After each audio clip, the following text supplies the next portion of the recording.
मान लेंगे कि लंबाई कितनी है x मीटर और चौड़ाई कितनी है y मीटर। प्रश्न कह रहा था जो लंबाई है, लंबाई कितनी माने हैं x, और जो चौड़ाई है वो कितनी माने हैं y। कह रहा है जो लंबाई है वो चौड़ाई से कितनी ज़्यादा है, 4 ज़्यादा है, तो हम इसको भी 4 ज़्यादा कर देंगे। ये समीकरण फर्स्ट बन जाएगा। आयत का परिमाप, आयत का परिमाप क्या होता है, आयत का परिमाप होता है 2 इंटू एल प्लस बी। लेकिन हमसे क्या कह रहा है, हमसे कह रहा है अर्ध परिमाप। अर्ध परिमाप का मतलब होता है semi perimeter. Semi perimeter, semi perimeter दो हट जाएगा, इसका मतलब सेमी पेरीमीटर आपको दिया है 36 बराबर 2/2 इंटू एल। एल का मान कितना है x और b का मान कितना है y। 2 से 2 कैंसिल हो जाएगा, यानी x प्लस वाई बराबर कितना है 36। ये बन जाएगा सेकेंड इक्वेशन। अब हम क्या करेंगे, ये वाली वैल्यू उठा के यहाँ पे लाएंगे, लिखेंगे x बराबर y प्लस 4 समीकरण 2 में रखने पर। यहाँ पे लगाओगे आ जाएगा y प्लस 4 प्लस वाई बराबर 36, 2y बराबर 36/4 माइनस 4। माइनस करोगे तो आ जाएगा 2y बराबर कितना आ जाएगा 32, और 2 से अगर इसमें भाग करा दोगे तो आ जाएगा y बराबर 16 दूना 32 मीटर, यानी 16 मीटर क्या है हमारे पास चौड़ाई हो जाएगी। इसके बाद हमसे कह रहा है लंबाई कितनी हो जाएगी, समीकरण 1 में मान लगा लो x बराबर y का मान है 16 प्लस 4, 16 प्लस 4 कितना हो जाएगा 20 मीटर, यानी जो लंबाई है, लंबाई कितनी हो जाएगी 16 मीटर, और जो चौड़ाई है वो कितनी हो जाएगी 20 मीटर। यही हमारे पास आंसर हो जाएगा। इसके बाद दूसरा क्वेश्चन आपसे ये कह रहा है ग्राफ विधि से क्या करना है, इसको हल करना है। तो सबसे पहले हमें क्या करना होता है, इसको मान लेंगे x प्लस वाई बराबर 2, ये है समीकरण फर्स्ट। समीकरण फर्स्ट से हम लोग पहले इसको सॉल्व करेंगे। पहले हमें क्या रखना है, x बराबर 0 रखना है। x बराबर 0 रखने पर, जैसे x बराबर 0 रखेंगे तो 0 प्लस वाई बराबर कितना हो जाएगा 2, यानी y बराबर कितना हो जाएगा 2। जब हमने x का मान 0 लगाया तो y का मान कितना आया 2। अब आपको 0 रखना है y बराबर 0 रखने पर। y बराबर 0 रखोगे तो आ जाएगा x प्लस 0 बराबर 2, यानी x बराबर कितना आएगा 2, यानी x का मान जब 2 आया तो y का मान कितना रखा था 0 रखा था।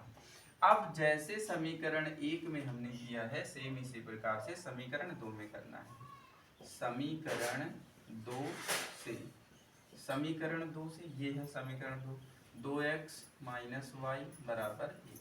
अब क्या रखना है, x बराबर 0, x बराबर 0 रखने पर, जैसे x बराबर 0 रखोगे तो यहाँ पे आ जाएगा 2 गुणे 0 माइनस वाई बराबर कितना 1, ये हो जाएगा माइनस वाई बराबर 1, यानी y बराबर कितना हो जाएगा -1। जब हमने x का मान 0 रखा तो y का मान -1 आ गया। फिर इसके बाद क्या करेंगे, y बराबर 0 रखना है। y बराबर 0 रखने पर, y बराबर 0 रखोगे 2x माइनस 0 बराबर 1, तो x बराबर कितना हो जाएगा 1/2, बिंदु मिल गया 1/2, 0। इन बिंदुओं को देख करके हमें क्या बनाना होता है, ग्राफ बनाना होता है। यहाँ एक हम क्या बनाएंगे, ग्राफ बनाएंगे। इसको हम कहते हैं x है, इसको कहते हैं x डैश है, ये होता है y और ये होता है y डैश। सबसे पहले आपको ये देखना है कि बिंदु कितने हैं, 2 तक गया है, थोड़ा दूर दूर बनाएंगे।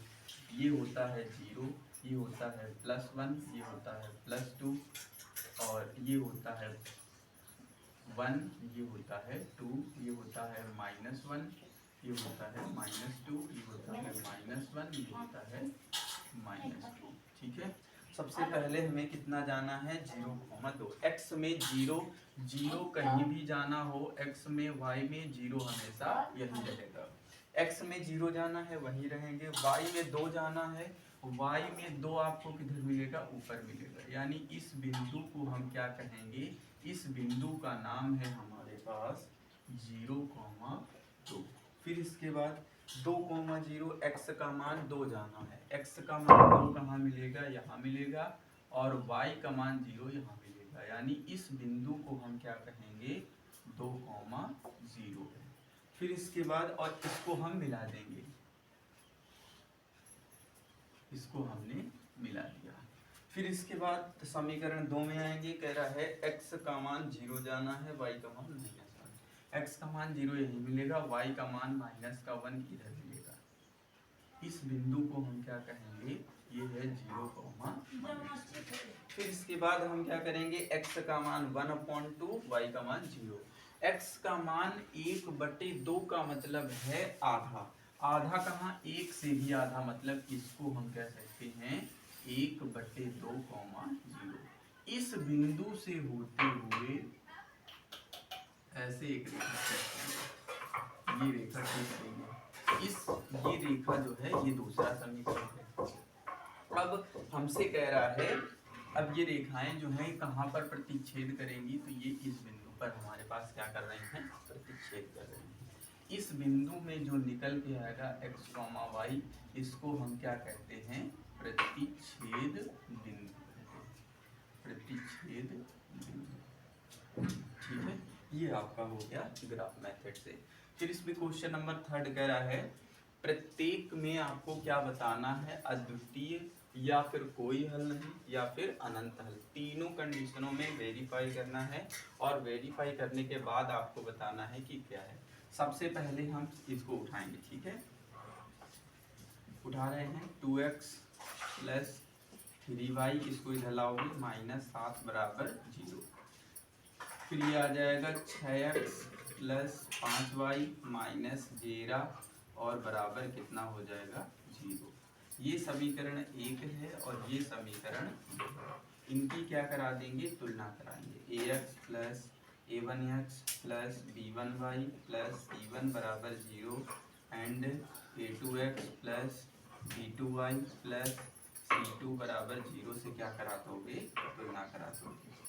जैसे ही इनकी तुलना कराओगे तो आ जाएगा a1 बराबर कितना है, 2, b1 बराबर 3, c1 बराबर -7, a2 बराबर 5, a2 बराबर 6, b2 बराबर 5, c2 बराबर कितना हो जाएगा, -11।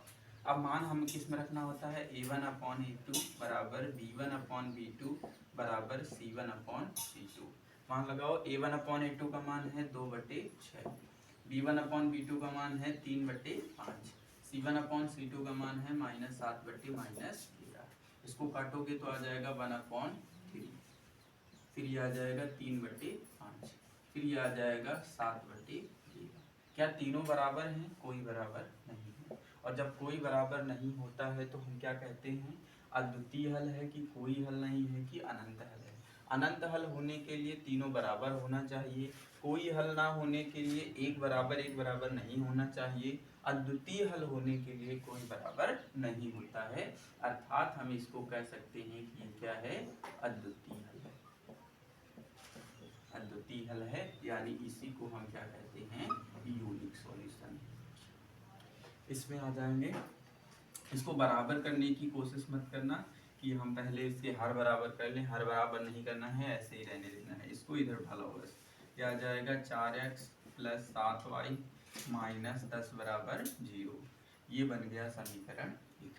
फिर इसके बाद इसको लेंगे 10x + 35/2y -25 = 0। इसको मान लिया समीकरण कितना है, 2 है, ठीक है। इसके बाद हम क्या करेंगे, समीकरण a1x + b1y + c1 = 0 and a2x b2y + c2 = 0 से हम क्या करा देंगे, तुलना करा देंगे।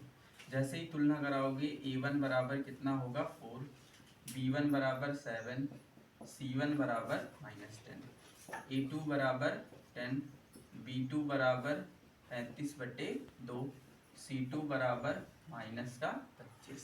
अब हमें क्या रखना है, फिर से A1/A2 बराबर B1/B2 बराबर C1/C2 में लगा देंगे।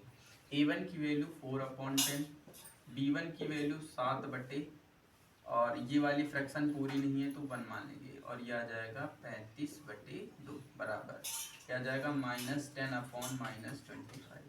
इसको काटोगे 2/5, 2/5, ये सबसे नीचे से ऊपर जाएगा तो आ जाएगा 7 एकम 7, 7×5, ये सबसे ऊपर जाएगा 2/5 बराबर माइनस से माइनस 2 से काटोगे 5 से काटोगे 5 दूना 10, 5×25, तीनों क्या हैं, बराबर है।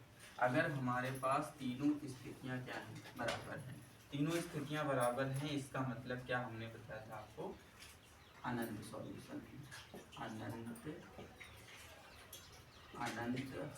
अनंत हल मतलब क्या होता है, इनफाइनाइट सॉल्यूशन, ठीक है। इसके बाद